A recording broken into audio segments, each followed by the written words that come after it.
राम राम, हल्ला बोल देख रहे हैं आप। मैं हूं आपके साथ पराग गुप्ता। जब समस्याएं हो जाए गंभीर तब चुप्पी तोड़नी पड़ती है। जब शासन प्रशासन तक अपनी बात पहुंचानी हो तब आवाज उठानी पड़ती है। इंडिया न्यूज हरियाणा ने ठाना है जनता के हर मुद्दे को उठाना है और समाधान तक पहुंचाना है, क्योंकि जब बातें होने लगती हैं गोलमोल तो जरूरी हो जाता है हल्ला बोल।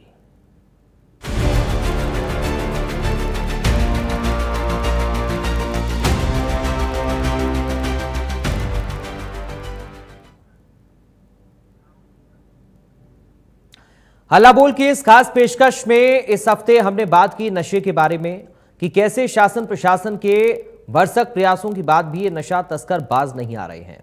लगातार प्रशासन अलग अलग अभियान चलाकर नशा तस्करों की धरपकड़ कर रहा है और रोजाना बड़ी संख्या में नशे की खेप बरामद की जा रही है, लेकिन फिर भी नशा तस्कर कैसे ना कैसे अपने प्रयासों में सफल हो जाते हैं। अपने ही हफ्ते भर तो आज नशा को लेकर हम चर्चा करने जा रहे हैं। पूरे सप्ताह जो हमने चर्चा की है नशे को लेकर, आज उसका निष्कर्ष क्या निकला ये समझने की कोशिश करेंगे।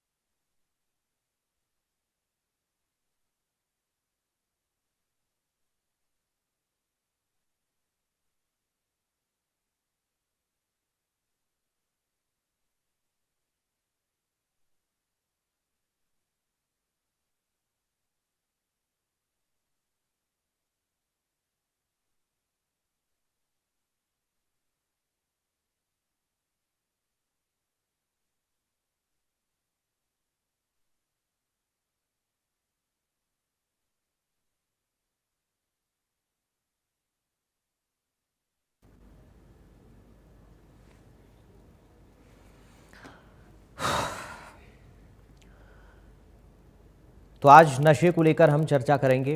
हल्ला बोल में नशे को लेकर हमने लोगों की राय भी जानी।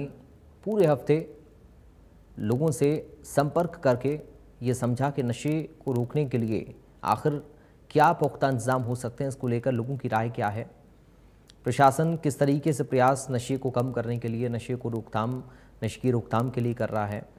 आज समझने की कोशिश करेंगे आज के दौर में क्या बढ़ता नशा युवाओं को भी अपनी चपेट में ले रहा है, पुलिस की इसमें जिम्मेदारी कितनी है, आम जनता की इसमें हिस्सेदारी कितनी है। नशे को रोकने के लिए क्या प्रयास और होने चाहिए, अब तक जो प्रयास प्रशासन की तरफ से किए जा रहे हैं वो कितने कारगर साबित हुए हैं।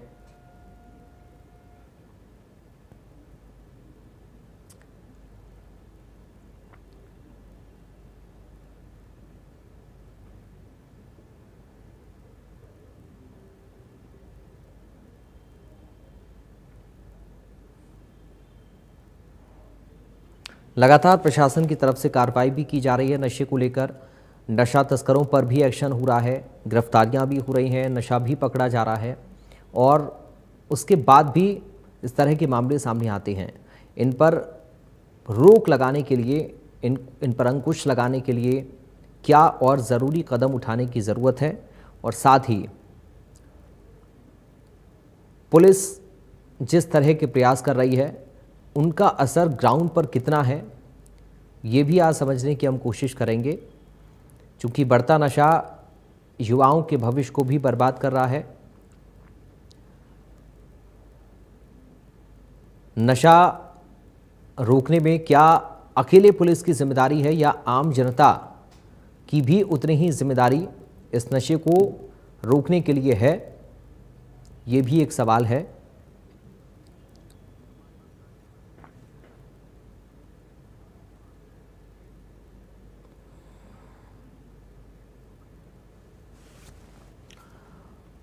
हाँ साहब, डॉक्टर सुनीता कुदारा सामाजिक कार्यकर्ता जुड़ गई हैं। सुनीता जी, आपका बहुत स्वागत है।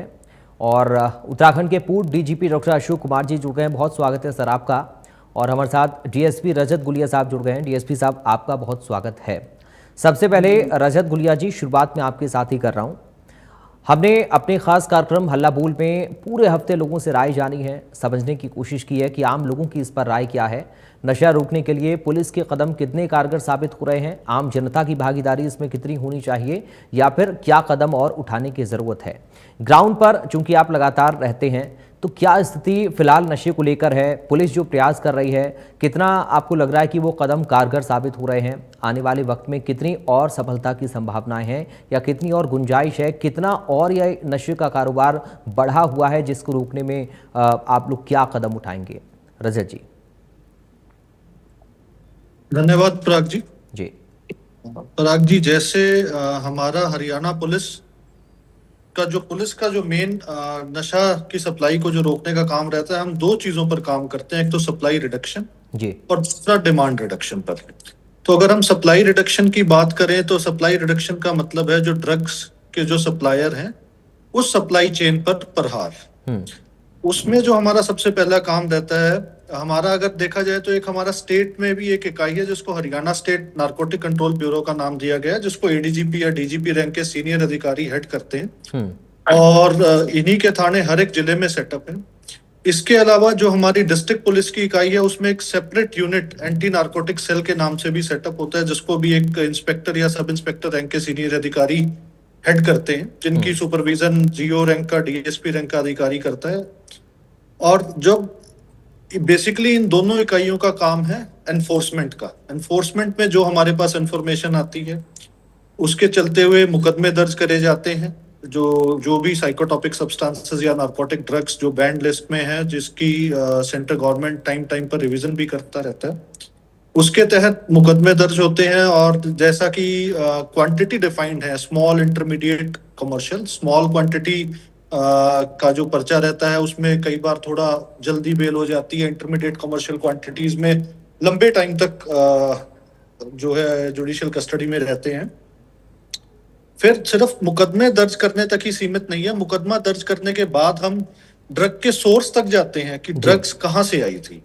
अगर कोई जैसे अफीम आ रही है या कोई चरस आई, भुक्की आई, इन चीजों का कहाँ से क्या सोर्स था, या सिंथेटिक ड्रग्स हैं, बैंड जो हमारे कुछ ऐसे टेबलेट्स हैं, कैप्सूल्स हैं जो विदाउट प्रिस्क्रिप्शन नहीं बेची जाती और जिनको नशा करने के लिए जिनका इस्तेमाल करा जाता है, कि कौन केमिस्ट था, क्या कोई फैक्ट्री भी इन्वॉल्व थी, तो उन लोगों में के खिलाफ भी हम एनडीपीएस के एक्ट्स के प्रावधान के तहत कार्रवाई करते हैं। इसके अलावा कहाँ क्या डिस्ट्रीब्यूशन नेटवर्क था जी, किस सप्लायर के पास जाना था, किसने उसको आगे कैसे बेचना था, तो उन लोगों के खिलाफ भी कार्रवाई होती है।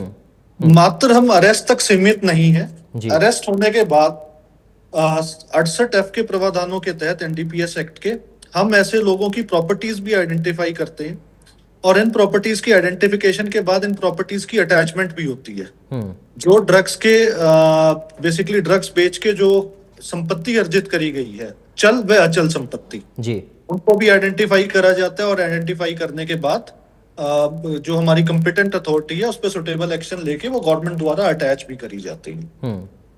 जैसा कि कई बार हमारे को सुनने में आता है जी कि ये आदमी है, ड्रग्स का काम करता है, पहले इसके खिलाफ 8-10 मुकदमे दर्ज हो चुके हैं, ये अब भी एक्टिव है और ये इसको हम अरेस्ट नहीं कर पा रहे हैं, तो उसके लिए भी हमारे पास एक पिट एनडीपीएस एक्ट का प्रावधान है, जिसमें हर स्टेट में एक अथॉरिटी बनी हुई है, उसका हर जिला इकाई एक उस प्रावधान के तहत नियम्स को फॉलो करते हुए केस बना के भेजती है और उसमें भी अप टू 1 साल तक की डिटेंशन हो जाती है, जो कि हैबिचुअल ड्रग डीलर्स हैं, जो लगातार इस काम में इन्वॉल्व हैं और वो इस काम से हट नहीं रहे हैं, तो हम उनकी पिट एनडीपीएस में भी डिटेंशन करवाते हैं।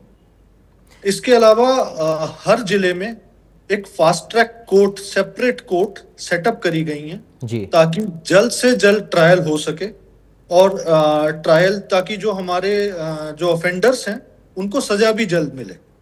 तो फास्ट ट्रैक कोर्ट का बेनिफिट ये रहता है कि ट्रायल जल्दी से जल्दी, लगभग 1-1.5 साल में ट्रायल्स का फटाफट निपटारा भी होता है और जो ऑफेंडर्स हैं उनको सजा भी मिलती है जी। इसके अलावा मैं आपको ये बताना चाहूंगा कि जो हमारी सीज ड्रग्स हैं, जो लॉ एनफोर्समेंट एजेंसीज जो ड्रग्स को कार्रवाई में सीज करती है, उनके भी हर जिले में एक ड्रग डिस्पोजल कमेटी होती है। और मैं बेसिकली कहूंगा वो रेंज में होती है, जिसको रेंज लेवल के जो हमारे अधिकारी हैं, सीनियर अधिकारी, इंस्पेक्टर जनरल ऑफ पुलिस या additional director general of police rank के जो अधिकारी हेड करते हैं, जी वो इनको हेड करते हैं। और जिलावार ड्रग्स जिनका रिजल्ट आ चुके हैं और कोर्ट से परमिशन जिनकी आ चुकी होती हैं, हम उन ड्रग्स का फिर कितनी ड्रग्स हमने सीज करी थी सबका मेजरमेंट होता है। जी और फिर उनका मैं कहूंगा लगभग हर क्वार्टरली उनका डिस्पोजल भी होता है। ठीक है। इससे ये है कि सिस्टम में हम वापस ड्रग्स, कई बार अनफॉर्चुनेटली ऐसे इंसिडेंट्स हो भी जाते हैं कि कोई चीज वापस चली जाए, तो उसका भी एक बड़ा स्ट्रॉन्ग ठीक है तरीके से हमने इसको प्लग इन करा है जी। कि ड्रग्स का डिस्पोजल हो और वो प्रॉपरली फिर इंसिनरेटर में हाँ बर्न कर दी जाती है। ठीक है, मैं आपके पास लौटूंगा रजत जी। एक रिएक्शन अशोक कुमार जी से, क्योंकि आपने सर कई सारे केसेस अपने सर्विस के अनुभव में देखे, जांचे और परखे होंगे। किस तरह से इस पूरे कारोबार को आप देख और समझ पा रहे हैं नशे का, अशोक जी?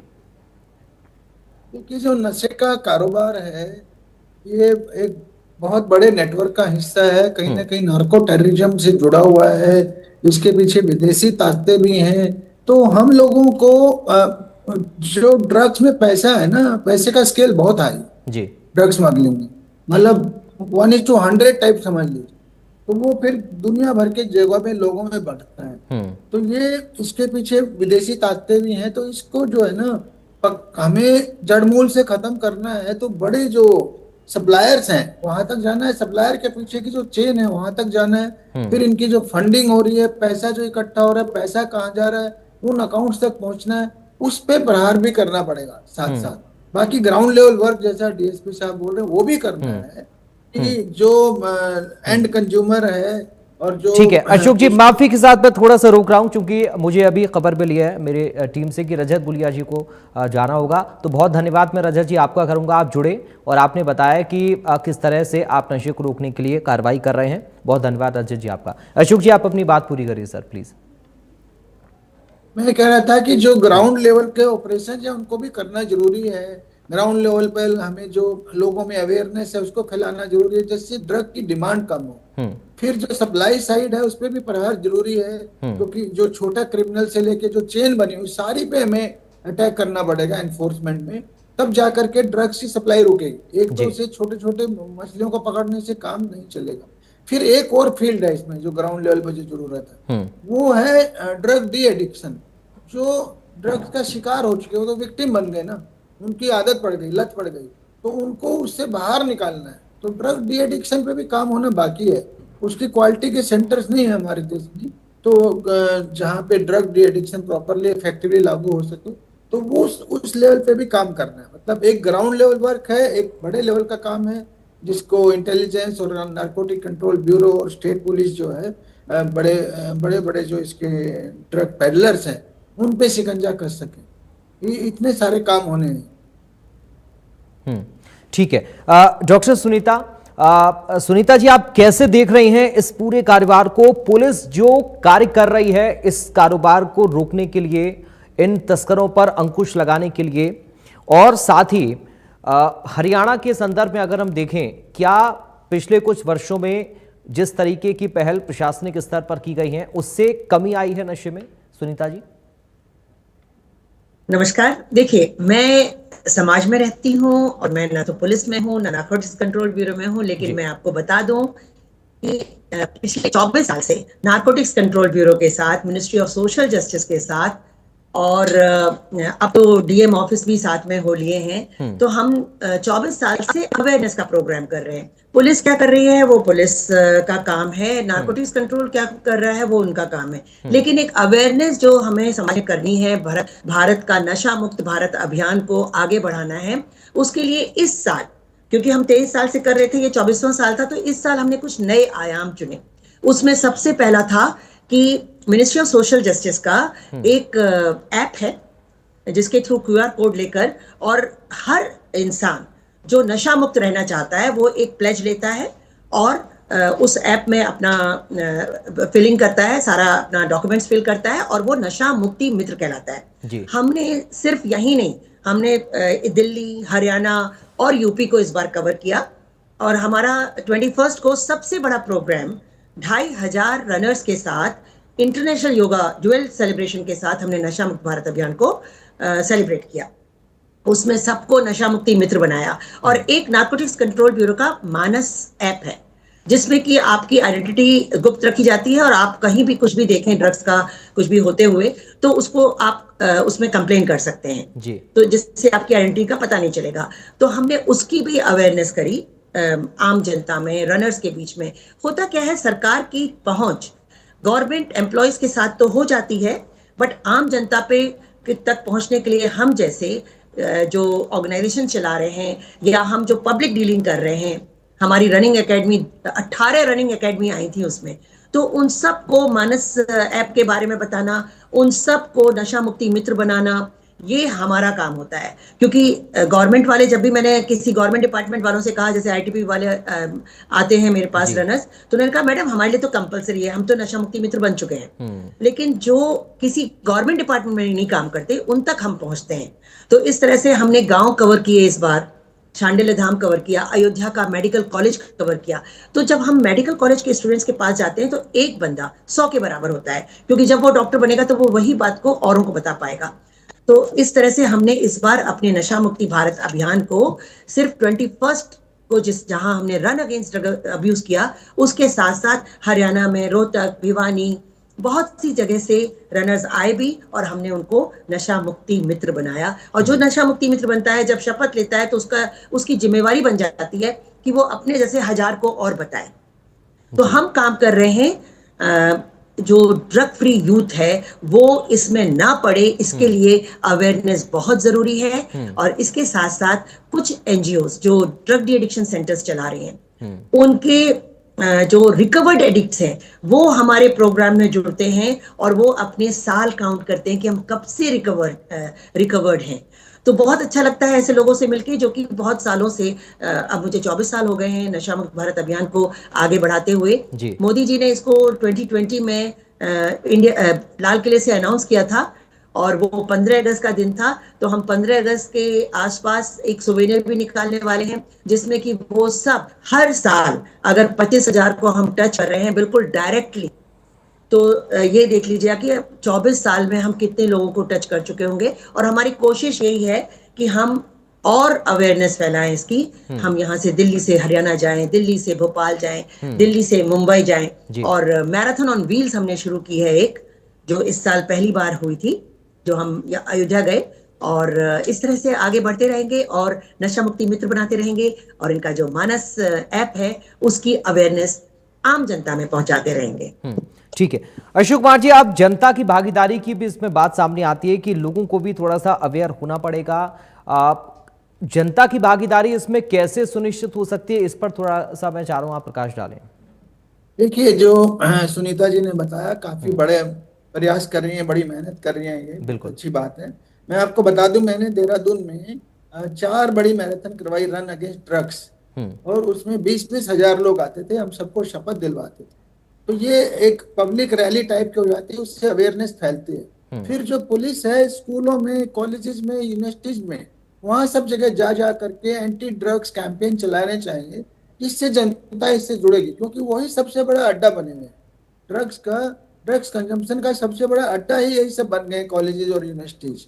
खासकर जो प्राइवेट कॉलेजेस खुल रहे हैं, यूनिवर्सिटीज, बहुत पैसे वाले बच्चे आते हैं, कंट्रोल नहीं होता उन पे कोई, और वो बहुत ज्यादा इन चीजों में घुस रहे हैं। तो इसको हमें इस अभियान को, जो पब्लिक में अवेयरनेस फैलाने का अभियान है, इसको कंटिन्यूअसली करते रहना पड़ेगा। जैसे मैंने कहा, सभी फील्ड्स में, पढ़ाई के फील्ड में, स्पोर्ट्स के फील्ड में, और भी जहां भी यूथ है हमारा, उसको हमें कंटिन्यूअसली उस पर काम करना पड़ेगा। जी ठीक है। एक फाइनल रिएक्शन में सुनीता जी आपसे चाह रहा हूँ, एक आखिरी संदेश इंडिया न्यूज़ हरियाणा के दर्शकों के लिए और उन तमाम लोगों के लिए जो पूरे सप्ताह चले इस कार्यक्रम में हमारे साथ जुड़े, अपनी राय उन लोगों ने शेयर की है। आप क्या बताना चाहेंगी लोगों को, युवाओं को खास तौर पर किस तरह से अवेयर करना चाहेंगी इसको लेकर? बहुत बढ़िया क्वेश्चन पूछा आपने। देखिए, मैं बस ये कहना चाहती हूँ, और ये मैसेज में पूरे, जब से मैं नशा मुक्त भारत अभियान से जुड़ी हुई हूँ और रन अगेंस्ट ड्रग अब्यूज के द्वारा, मैं सबको यही कहती हूँ, नशा करना है तो नशा करो दौड़ का, नशा करना है नशा करो योग का, नशा करना है नशा करो फिटनेस का। डांस का और पॉजिटिविटी का। ये जो ड्रग्स और इस तरह का जो नशा है, इसमें कोई भी आपका, लोग फैशन के लिए करते हैं, लोग प्रिय प्रेशर से करते हैं। से नो टू ड्रग्स जो हमने ये जो हमारा नारा है, इसमें feel proud to say no to drugs, feel proud to say no to drugs. उससे आपका कंट्रोल पता चलता है, आपका मेंटल टफनेस पता चलती है। और जरूर रहिए, हम जो डोपामिन और एंडोफिन्स रिलीज होते हैं, वो आपको जो खुशी मिलती है वो आप रनिंग से, किसी भी स्पोर्ट्स में इंडल्ज होकर कर सकते हैं। और यही हम सिखा रहे हैं पिछले 24 साल से हमारे यूथ को। बहुत धन्यवाद करूंगा डॉक्टर सुनीता गुदारा जी, आपका बहुत